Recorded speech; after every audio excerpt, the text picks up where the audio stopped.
Hello and many thanks for joining us here on GBC24. This is Moomen Tonight. My name is Alhaj Moomen and I am exceedingly excited to welcome you to the show today. You know, since the turn of the new millennium, when we had the Twin Towers attacked in the US and the Afghanistan attacks, as well as the attacks and the war in Iraq, and the involvement of groups such as Al-Shabaab, such as Boko Haram, there have been several instances of reports against Islam, especially in the media, and these reports have associated Islam with violence. But soon there will be a conference to be held here in Ghana by Muslims, and they're inviting everybody to come around the table to discuss the issue of peace.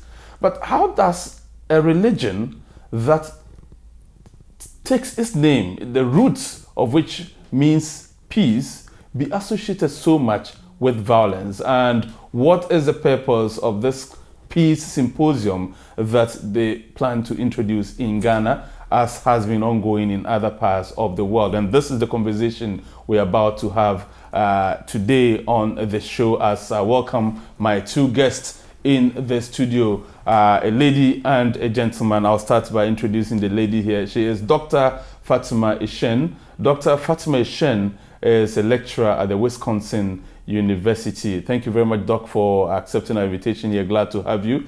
Next to her is the Deputy Amir, and that's the Deputy Leader of the Ahmadiyya Muslim Mission here in Ghana. Alhaj Ahmad Suleiman Anderson has also joined us.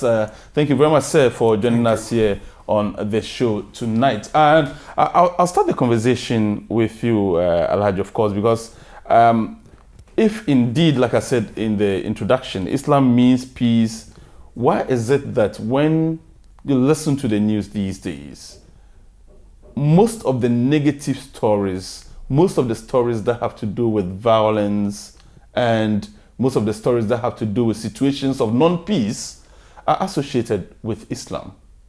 How is this? Thank you very much. Auzubillahi minash shaitanir rajim. Bismillahir rahmanir rahim. Allahumma salli ala Muhammad wa ali Muhammad wa barik wa sallim innaka hamidun majid. Indeed, as you defined in your intro, that Islam means peace, is actually the case that Islam means peace. And let me expand this definition a little bit. Peace here will mean that a Muslim must have peace with himself, peace with his neighbor, peace with his creator. And if we have such peace between and among himself and the environment in which a Muslim lives, that will mean that the society itself is indeed supposed to be so peaceful by the very nature of what Islam means. And then the Muslim, that is the one whose faith is Islam, also means that he is somebody who has submitted himself to the total will of the Almighty Allah, in which case it is the peace that we are talking about. So it is very unfortunate when the Quran itself talks and admonishes Muslims not to create disorder in the world and wherever they live. It has become so pervasive that wherever you hear or find anything that has to do with conflict, Muslims are found there, or the name of Islam is so mentioned. But let us be careful here not to make this one mean that Islam is the one perpetuating this violence, in the world. Islam does not. There are over 1 billion Muslims in the world, and you can find only a handful, less than a percentage of Muslims, so-called Muslims, engage in one violence or the other. And that should not be made to represent the totality of Muslims, especially when these people who claim to be doing this in the name of Islam are pursuing their own personal agenda. They have their own political agenda. Some are fighting for territorial control. Some are fighting for economic advantage. Some are also fighting just to gain themselves or in other words, to defend their rights, which they think have been violated by others. So, to tell you in simple terms, all these violence that you hear, which are associated with Islam, has nothing or have nothing to do with Islam itself. But the people behind it are doing their own bidding, they have their own agenda, something that is known only to themselves. And in any case, let us also not lose sight of the fact that it is not only Muslims who are causing violence in the world. There are very, very many people who are causing violence who are not Muslims. Recently, you can hear of the Rohingya, some people want to call it genocide. It's not perpetrated by Muslims. Here are Muslims who are rather being pursued and persecuted and killed by people who are not Muslims. Yeah, but that also has a foundation.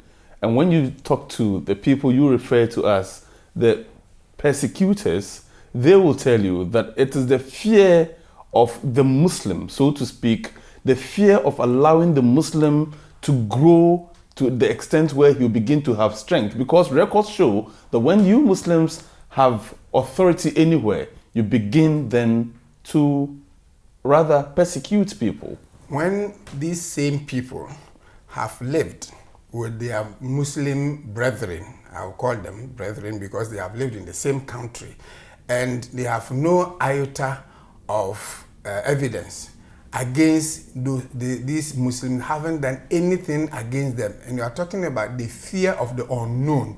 You just perceive that somebody will in future attack you, and therefore you would want to attack and kill the person now.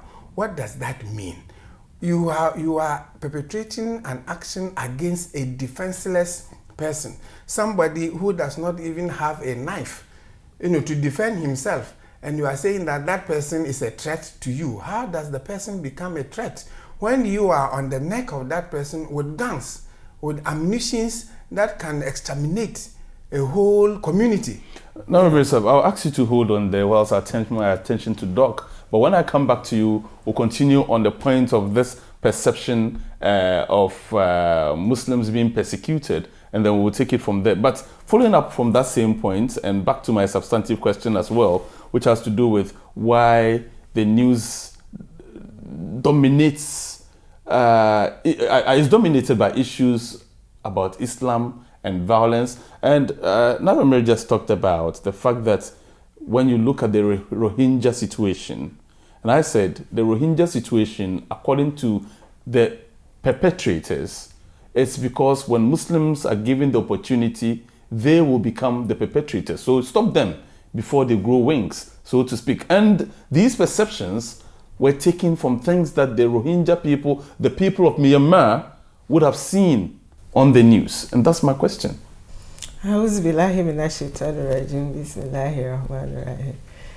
Abdul, it's quite sad, because in this case, I always think that it is the media that has caused these things to escalate. As a matter of fact, there are thousands of Muslims out there who are doing great jobs, who are talking about peace, who are encouraging their neighbors to also engage in peaceful coexistence with one another. There are so many activities that a lot of Muslims out there are doing positively to influence their communities positively. Why is it that the media is silent about these things? But then, whenever there is any act of conflict or there is any violence against someone, they pick that one up, they talk about it several days, several years, so that it eats into people. And people, like the Rohingya situation, they have heard about it in the news and they feel threatened that if they allow these Muslims to also grow up, they are going to fight them. And so they have to first react.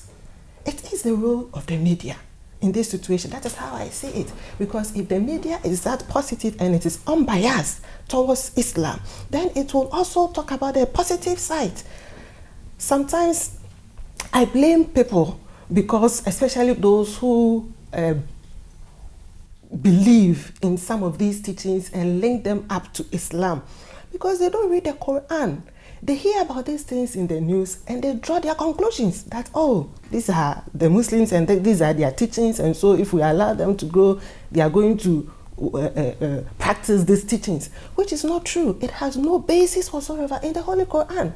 How many people out there listen to this news and pick the Holy Quran and read and find out whether indeed what they are hearing from the news is true in the Holy Quran? No, but when I listen to the news and I read the newspapers, Doc, I find that the bombing that happened in the London Underground, to what happened in the airports in Switzerland and other places across the world, the perpetrators of these bombings, even recently in the airports in Turkey, all of them were Muslims.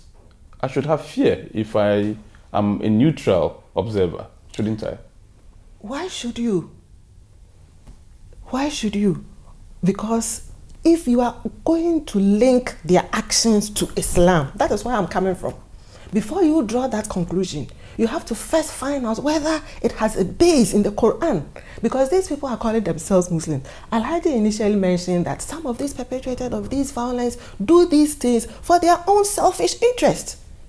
It has no bearing whatsoever with the Holy Quran, the teachings of the Holy Quran. So if you listen to this, Muslims have gone to bomb this place, Muslims have gone to bomb that place, and so you draw that conclusion that, oh, okay, Muslims are violent. Then you are drawing a hasty conclusion in this situation. Exactly, but Alhaj, that brings me to the next issue. Well, she says the Quran does not preach what these people practice. They have no basis in the Holy Quran. But my question is, there are verses in the Holy Quran, according to critics of Islam, that seek to support the actions of such terrorists. One typical example that I've seen several places is chapter 2, verse 192 of the Holy Quran, that says, wherever you find the disbelievers, kill them. This obviously is an encouragement for people to kill innocent people.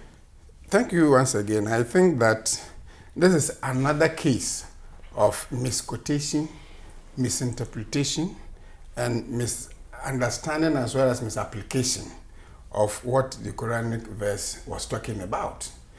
First of all, let's just oppose what you have said with another Quranic verse, which says that if you kill one innocent being, it is as if you have killed the whole of mankind. So how can, and then that very verse also adds that if you give life to one human being, it is as if you have given life to the whole of mankind. So how can the Quran contradict itself by therefore saying that kill somebody simply because he's an unbeliever?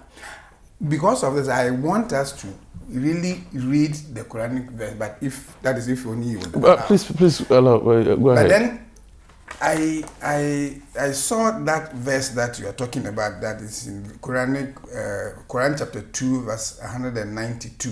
192 in this particular case, because of this Quran has Bismillah as the first verse, and in some other cases it will be 191. But let me go to the previous verse, which is the preceding verse, and understand from there what this one clearly means. It says, and I read from Quran chapter 2, verse 191, and fight in the cause of Allah against those who fight against you. That is the basis. Fight in the cause of Allah against those who fight you, but do not transgress. Look at how beautiful the verse itself has been couched. That do not transgress. Surely Allah loves not the transgressor. And then it follows, and kill them whoever or wherever you meet them, and drive them out from where they have driven you out. So it is talking about people who have already carried out some specific act. And I will continue here. For persecution is worse than killing, and fight them not in and near the sacred mosque until they fight you therein. But if they fight you, then fight them. Such is the requital for the disbelievers. Now, the genesis of this comes from where the Muslims have been pursued and driven away from their native homes, where they belong.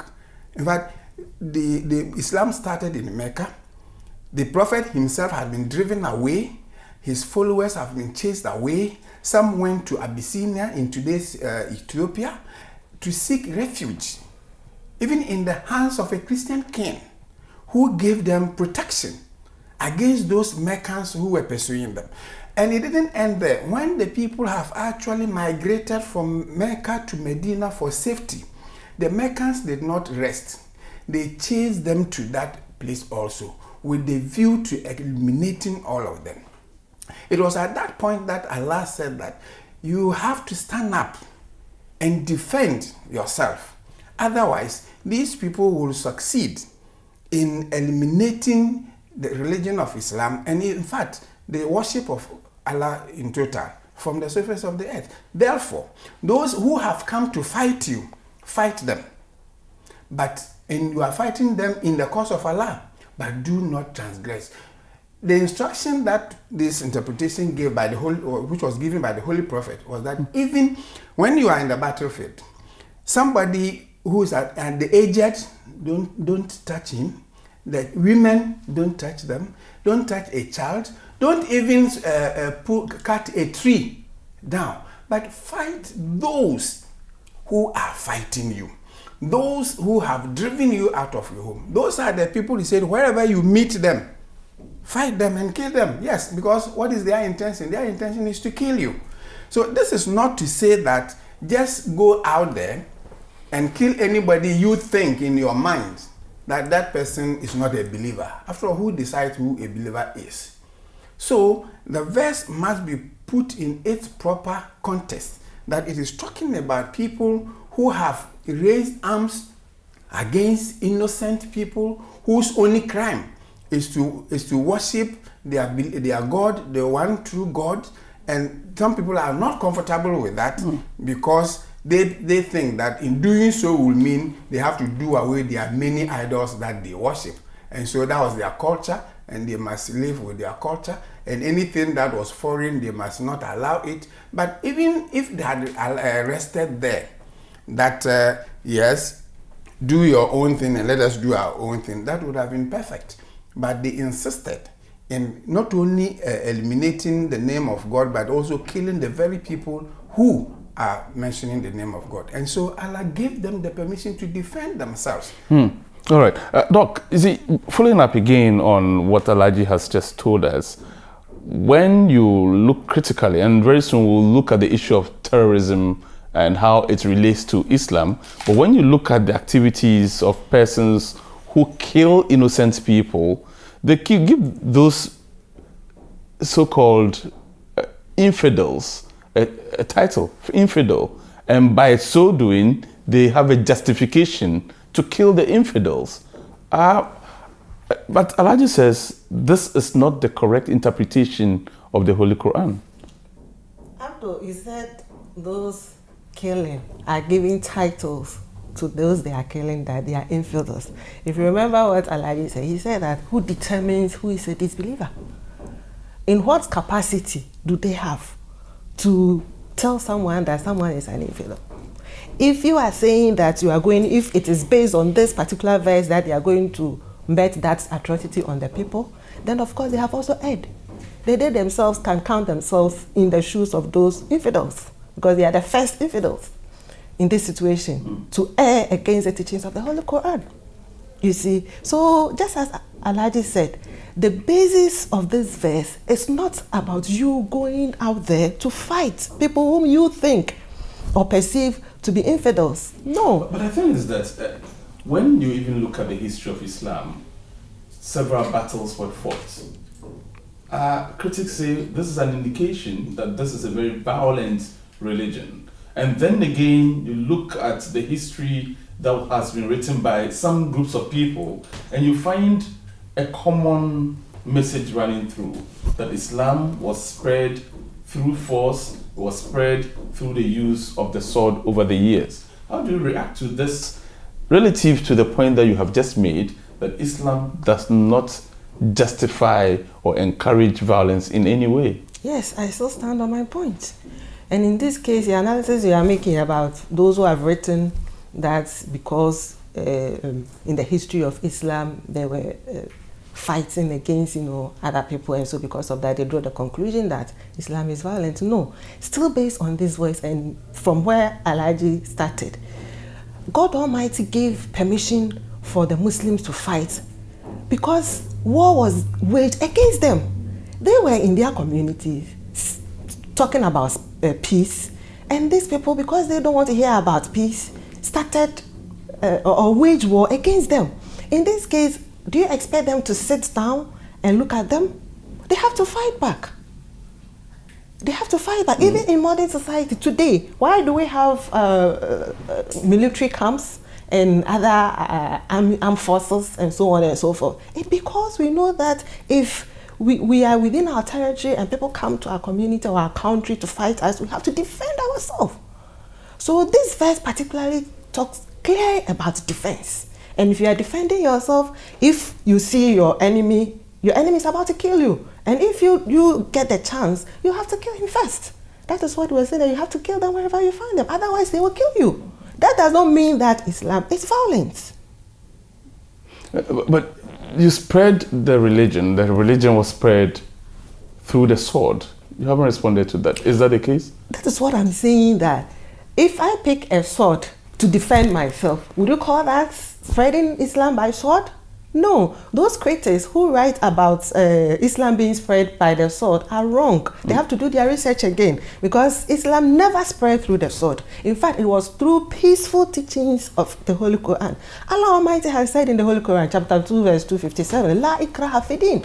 There is no compulsion in religion. As a matter of fact, chapter 51 verse 57, Allah Almighty has said that وَمَا خَلَقْتُ الْجِنَّ وَالْإِنسَ إِلَّا لِيَعْبُدُونَ, that I did not create the men and jinn, but that they should worship me. So in this case, God Almighty revealed the Holy Quran as a guide for mankind so that we will worship him. And even in that, he said there is no compulsion in religion. How beautiful is that? And how can you spread something that you call peaceful to someone, to have that comfort, to accept these teachings and practices within him or herself, and to find peace within, just as Alhaj initially described the word Islam, and then go to that person with the sword? How would you succeed? Alhaj? Yes, if you allow me. You're talking about people who wrote history about Islam and concluding that Islam was spread by the sword. How false their account is, because it is not supported by the facts of history. People should go back to the genesis of Islam, and then you will find that the Prophet of Islam, sallallahu alaihi wasallam, when he had his first revelation, he assembled the Meccans, because they had known him long before he announced his prophethood. And he asked them a simple question, that, my fellow men, if I should tell you that there is an army behind this hill or mountain ready to fight you, will you believe? He said, oh yes, we will believe you. We will believe you because you have never told a lie. You have always been known to be truthful, and so we will believe you. Then he said that, okay, Allah has made me a prophet. Then immediately, the very people who said that we have known you for long and have never spoken a lie before, immediately turned out, oh, this man is mad. How can he say God has made him a prophet? So that even at that stage, you could read from the background, the prophet was soberly appealing to the conscience of the people to accept the fact that there is a creator whose creator had commissioned him as a prophet to bring his message to mankind. So, Allah, having commissioned him and he having announced his prophethood, immediately became an enemy of the people. Despite that, he used very friendly, sober means of appealing to their conscience. That look, we have a creator. This creator is asking us to serve him in a particular way, and it will not profit us to serve these idols that we have. Then that is what angered the people, and then they began to persecute him. They were some of his followers. Can you imagine that a woman was tied with a rope, one to the left, other to the, and then given to two camels, and they pulled this woman apart, and at the end of the day, split this live human being into two. This was and then some of his followers were being dragged on hot sand. This was what was being done to the Muslims, and the Muslims never fought back. They never retaliated. They wanted their peace, so they migrated from Mecca to Medina. And so who else would say that if this was the means, then it means this means of telling your message is a violent one, when you have left the people who are persecuting you to a safe ground to be able to worship your God in peace. In fact, there was a time that the Muslims were commanded to perform Hajj, and the Prophet was leading them to Mecca. The Meccans met them midway and stopped them and said that no, you cannot enter Mecca. They had their rams to slaughter in performance of their Hajj, but the Prophet then said, fine, if you are not allowing us to enter, we will go back. They stayed there. The Prophet advised his followers to slaughter their rams wherever they were, and they did that and went back. So there is no. But critics of Islam say that at that point, the Muslims did not have the numbers and strength. They did not have the financial capacity. Neither did they have the armory to be able to defend or to fight back. Never. And so ever. Peace was the only, if you like, alternative. They didn't have any other to choose from. Never ever in the history of the Muslims did they had ammunitions more than their opponents. Never ever. They were the weakest of the weak. They were the poorest of the poor. They were people who had nothing.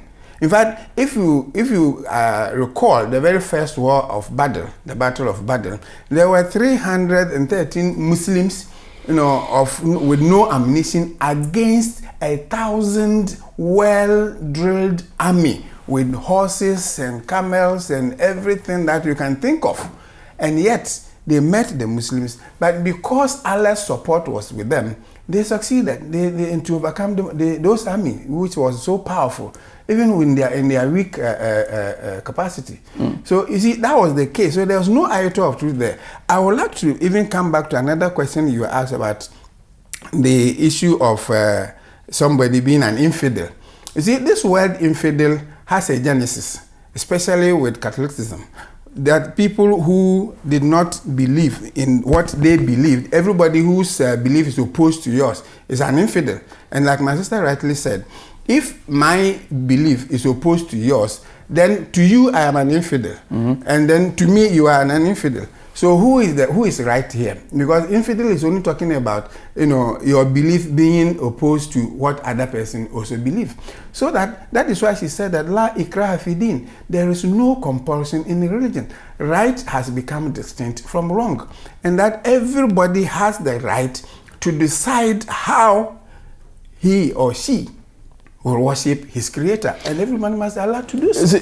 Both of you have been emphatic on the sense that on the fact that Islam was not spread through the sword. But how do Muslims explain the Islamic Crusades, so-called, the way Muslims conquered modern-day Spain and ruled it for over 700 years? And other parts of the world? How did Islam spread from Arabia to Africa to Europe to Asia and to other parts of the world? If I should take it. Yes. At the very beginning, when the Prophet himself was alive, what he did was to send missionaries to various parts of the world to spread the message. He sent his missionaries to places like Egypt. He sent missionaries to Syria. He sent missionaries to the then known world around Arabia. And they all received his missionaries.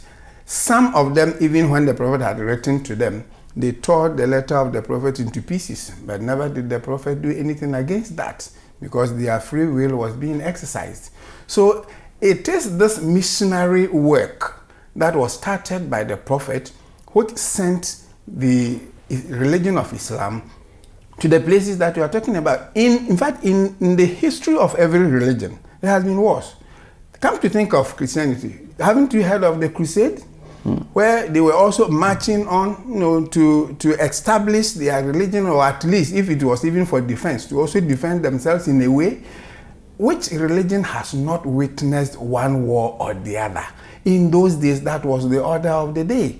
People will always oppose you, but will not allow you to do your own thing in peace, or come to you with force. And in any case, if you look at the issue of Islam being spread with force, can sword win hearts? Sword does not win hearts. It can only win territory. If you apply force, you will only bend heads, but you will not bend the minds of the people. This quotation is from the 4th Khalifa of Islam, Ahmadiyya, that no matter what force you apply, you cannot win the hearts of men. No matter what ammunitions that you use, you can only maybe succeed temporarily. This cannot be sustained. And so the issue of jihad, I'm sure that is what you were driving at, which Muslims claim, and then they use it, and so everybody say, oh, because Muslims are jihadists and so on, that is how Islam was. No. Jihad in its proper meaning means that a believer must struggle with himself to eliminate the animalistic instinct in him, to ensure that he purifies his soul and make it such a magnetic metal that can attract the Spirit of Allah into him and bring him closer to God. So even those fights that, yes, was described as jihad because they were doing so in defense of Islam, the Prophet described those fights as the smaller jihad. That the greatest jihad was for the Muslim to fight himself. Every individual must fight himself to ensure that he lives in purity, he lives to the will of God, that he lives and his friend lives, he lives and his neighbor lives. That is the real essence of jihad. Look, on the contrary, Al-Shabaab in Somalia, Boko Haram in Nigeria, and you talk about ISIS in Syria, and Osama bin Laden's Al-Qaeda, all claim to be fighting a jihad to win territory for Islam, so to speak. Now we are hearing that that is not the definition of jihad. Yes. Could all these people be wrong? They are wrong. Unfortunately, they are wrong. And they really need to go back to the roots of the Holy Quran and refresh their memory and link that to their activities and actually analyze whether indeed what they are doing is a reflection of the Holy Quran. You take ISIS, for instance, and their ideology has been to establish a caliphate because they know that in the history of Islam, the Holy Prophet Muhammad ﷺ has prophesied that Allah Almighty is going to give us this institution of Khilafat. However, Allah Almighty says in the Holy Quran chapter 24, verse 56, that He's going to raise from among the believers a successor. This is going to be a divine institution, devoid of human interferences.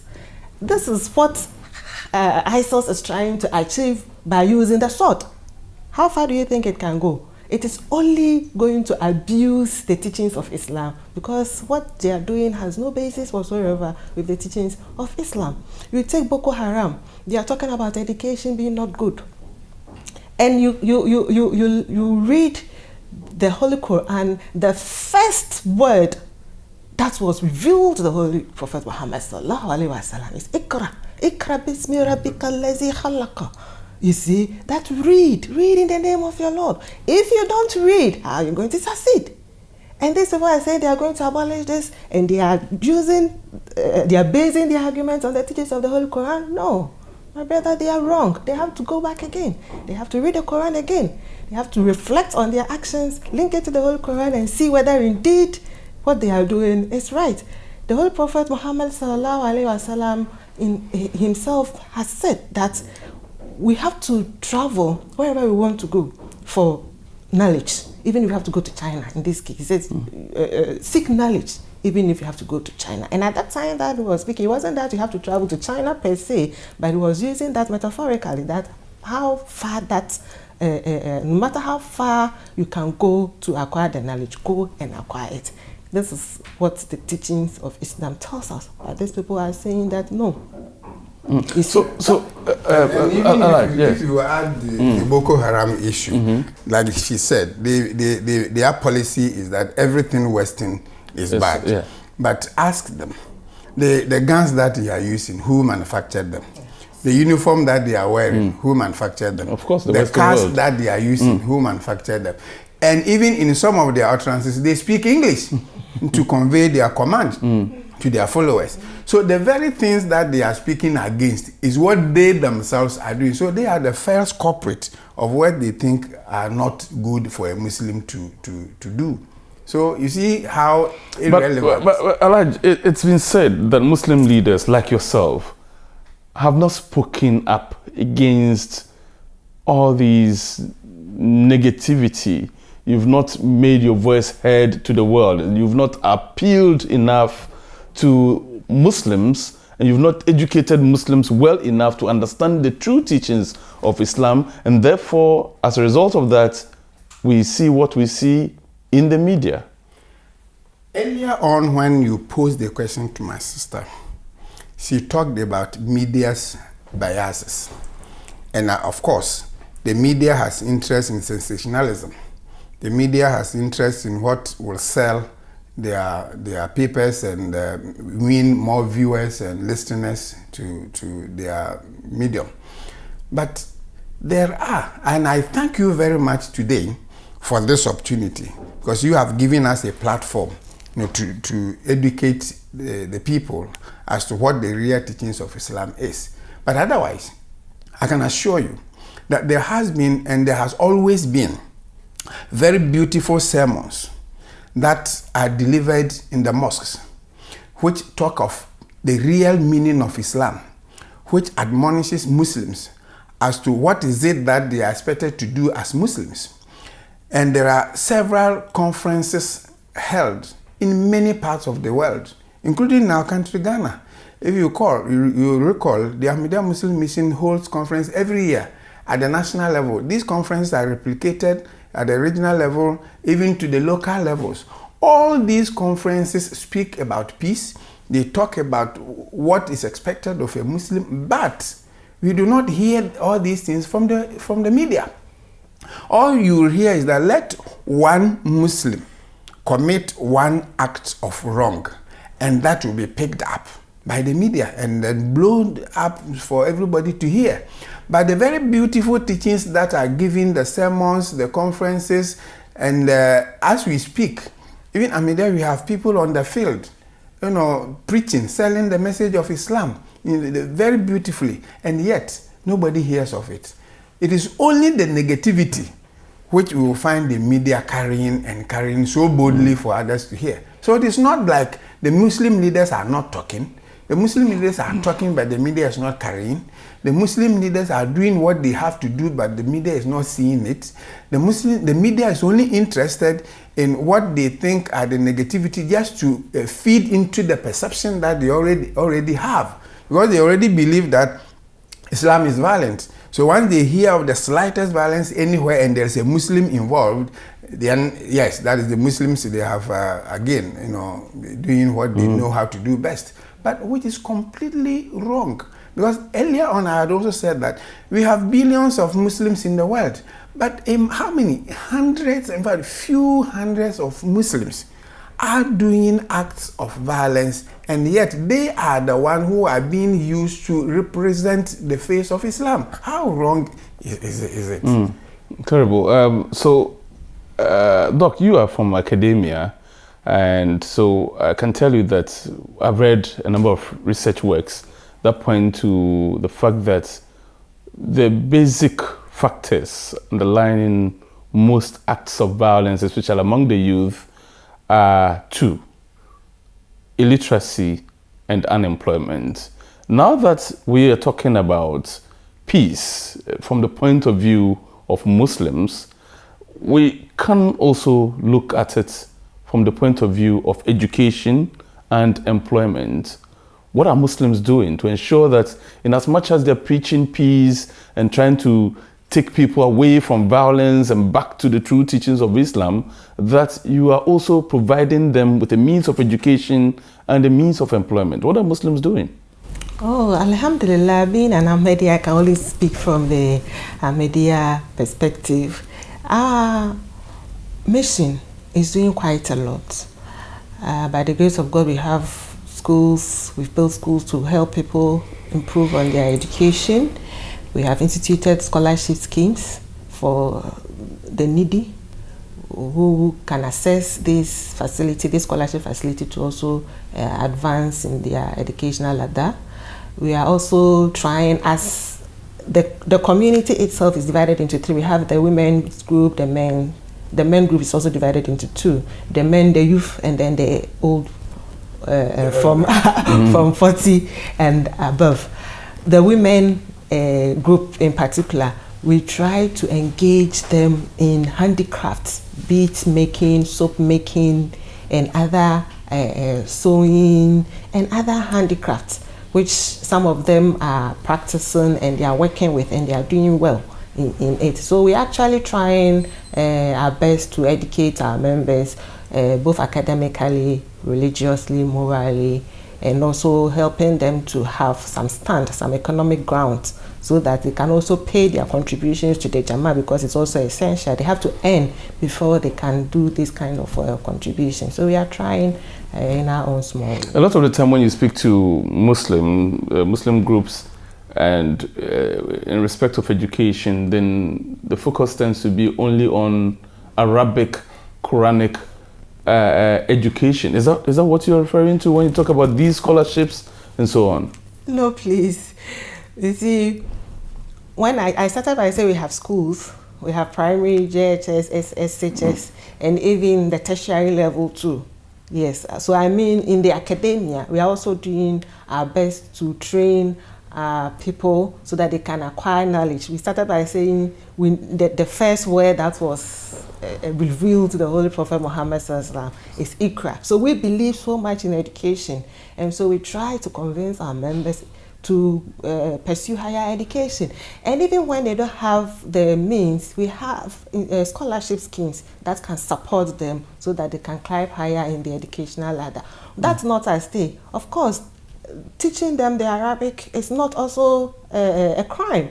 That is our holy book. And if you understand it better, at least all these kinds of teachings that people are trying to throw rubbish in other people's eyes because they don't understand the teachings and the Arabic very well. If you understand it, you stand a higher chance of being able to defend Islam better. So as we give them the academic, other aspect of education, the religious education too, we don't relegate that to the background. We ensure that we give them the religious education so that they can be useful to the society. So is there anything else to add? Yes. Until very recently, the very best universities you will find in the world belong to the Muslim world. And nobody can discount the contribution of Islam to knowledge in the whole world, the scientific knowledge, the research that has gone into it, which has resulted in people even going to the space and what have you. The invention of certain alphabets which have aided scientific research were all the handwork of Muslims. And Arabic is only a language. If you go to Arab, what language will they use in their schools? They use Arabic. So the fact that somebody is learning Arabic doesn't mean the person is not educated. And like my sister said, all over the world, in fact, if you go to the Arab world, that is where you will find the highest literacy among women in greater than any part of the world. That tells you how much importance Islam attaches to education. And here in Ghana, we are doing a lot. Ahmadiyya has over 380 basic schools in this country. And all these basic schools, they don't go there to learn Islam or Arabic. They are schools where everybody is free to attend. In fact, our very aim is that if you attend an Ahmadiyya school with whatever faith you have, you must come out a better person. In other words, if you are a Christian and you come to Ahmadiyya school, you must come out a better Christian. If you are a Buddhist and you attend an Ahmadiyya school, you must come out a better Buddhist. And if you are a Muslim and you come to Ahmadiyya school, you must come out a better Muslim. That is the real focus of our teaching. We don't use it to indoctrinate, others. So education at every level is on the table. It's of a higher consideration to Islam. And Islam, like she said, takes a serious view of education to the extent that the Prophet would advise that you would have to take education even if you have to go to China. Now look at the then Arabia and China when we did not have any means of transport. So the Prophet citing China as a place to go for education means that you must do whatever it takes for you to acquire knowledge. Do it to acquire knowledge because it's very essential. And the reason is that the very first verse of the Quran talks about read, ikra, read. So, and even the Prophet he said, I cannot read. But the angel said, read, to the extent that he was even, according to the sources, squeezed to the point that he had to read. So that tells you that if you are a Muslim, education is your first ammunition that you should acquire knowledge. And wherever a Muslim finds knowledge, it is your lost property. You must pick it. And therefore, if you talk about education, it is one essential thing every Muslim will have to put it at the back of his mind, that he must or she must necessarily find himself some form of education. And so we are really doing that. Throughout this conversation, I have picked two issues, and correct me if I'm wrong.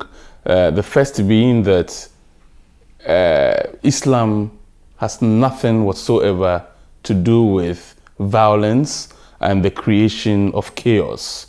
Then the second being that over the years, the behavior of certain persons who profess to be Muslims and the media reportage about such persons has contributed to a perception about Islam in the negative sense.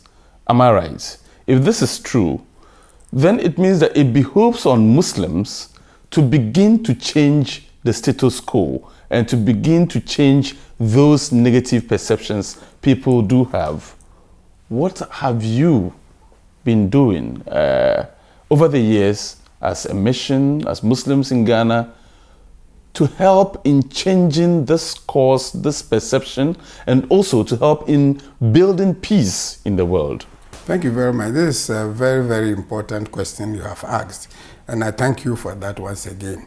That for us, we have done a lot, except that, like I said earlier, perhaps media is not carrying it well enough. The Ahmadiyya Muslim community particularly has done a lot in this peace issue. We hold conferences every year, like I said some time ago in this discussion, which conferences talk about peace. In fact, the only well-known, well-organized peace symposiums in the world today have always been organized by the Ahmadiyya Muslim community. Our spiritual, worldwide spiritual leader, who now resides in England, he presides over such conferences. And since 2007 or thereabout, such conferences have been held annually.